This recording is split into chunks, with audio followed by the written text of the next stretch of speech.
Hi, Redeemer. Welcome to this week's FAQ. This is part three on communion. So you can watch the first two on our playlist. Um, Today, I want to talk about this idea of discerning the body.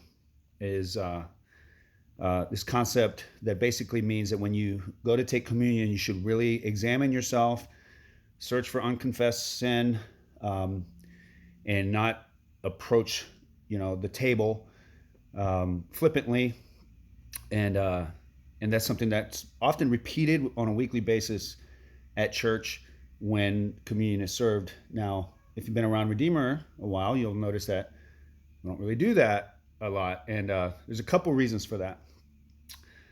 One is textual, and one is just kind of general theological. So let me just say this: I do think that we want to approach God sober-mindedly, right? With a excuse me, with a good balance of gravity and gladness, right? We don't take the cross lightly, and we don't take our sin lightly. And I think if you been around the teaching of Redeemer, you'll realize that that's the case. Like we preach hard on sin, we preach hard on grace. It's my opinion that this idea of discerning the body when it comes to communion is based on a textual misreading and a theological imbalance, right? So let me go through. The key passage is 1 Corinthians 11, really 17 through 34. It's this passage on the Lord's Supper, and Paul's giving instructions. And the actual key verse is this, verse 29.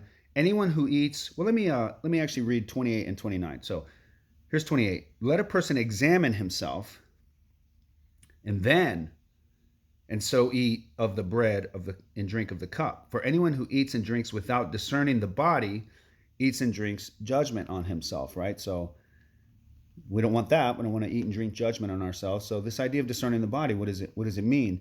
Well, I think the way that it's usually taught is that it means like, well, the body, like yourself, like look at yourself, look at your sin. Don't rush to the table without unconfessed sin. And again, I don't think that's generally a bad advice, but is that what this is teaching? So if you rewind a little bit in 1 Corinthians 11 and get the general context of what's happening here, um, Paul is rebuking the church for this. This is verse 20. When you come together, it is not the Lord's Supper that you eat. Now, you have to remember that, because as I mentioned in a previous video, that the way they did the Lord's Supper there was more like a meal. You can picture people gathering in a home, and there's a lot of food laid out. And how do we know? Because he talks about people overeating and even getting drunk, right? Um, Verse 20, when you come together, it is not the Lord's Supper that you eat. So they're doing something that is changing this from being the Lord's Supper into something else. Why? For in eating, each one goes ahead with his own meal. One goes hungry, another gets drunk, right? So there's all this food, and people are just going after it, right? Just slamming and drinking. And he says, what? Do you not have houses to eat and drink in? That's not the main purpose of this. Or do you despise the church of God and humiliate those who have nothing? What shall I say to you? Shall I commend you in this? I will not.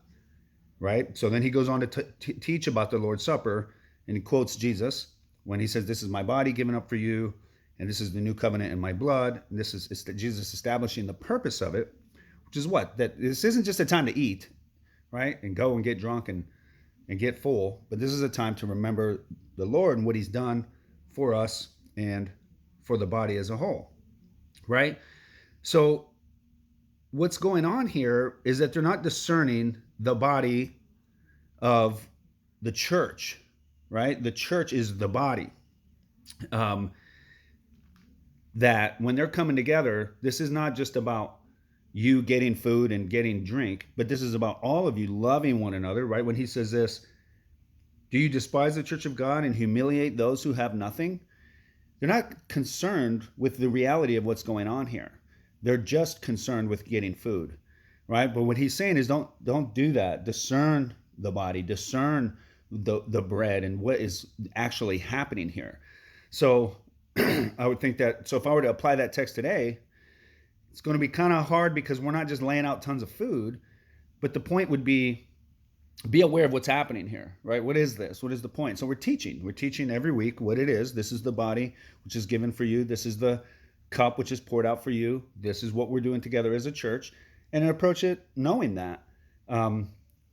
In addition to that, should you examine your heart for any unconfessed sin? And yeah, I guess you could, but that's not the way I'm going to apply this text and really emphasize that. So that's the first reason, is the textual reason. The second reason is more of a theological reason, right? That I don't think that the emphasis on at the cup, in the bread, and the gospel preaching in general is going to be, you really better look at yourself, and we're gonna, you better be careful, because my theological assumption is that of course, we carry a lot of sin. We even have unconfessed sin. We have, uh, um, just a constant state of sinfulness. And I want to talk about that. I want to pray about that.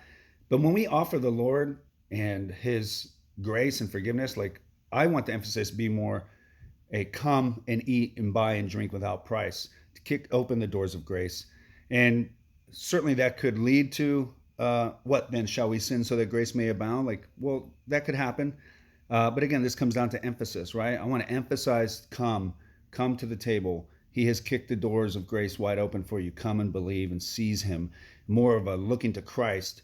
And again, so this is about balance. More of a looking to Christ and what He has done, and less of like putting this fence up or this wall of like, man, you better not come the wrong way or you're going to drink judgment on yourself. So take that for what it is. Just want you to understand where I'm coming from as I teach and lead us through our services. So again, as usual, questions about that, comments, feel free to reach out to me. But that's it. This the final episode of our communion FAQ. And thanks for tuning in. See ya.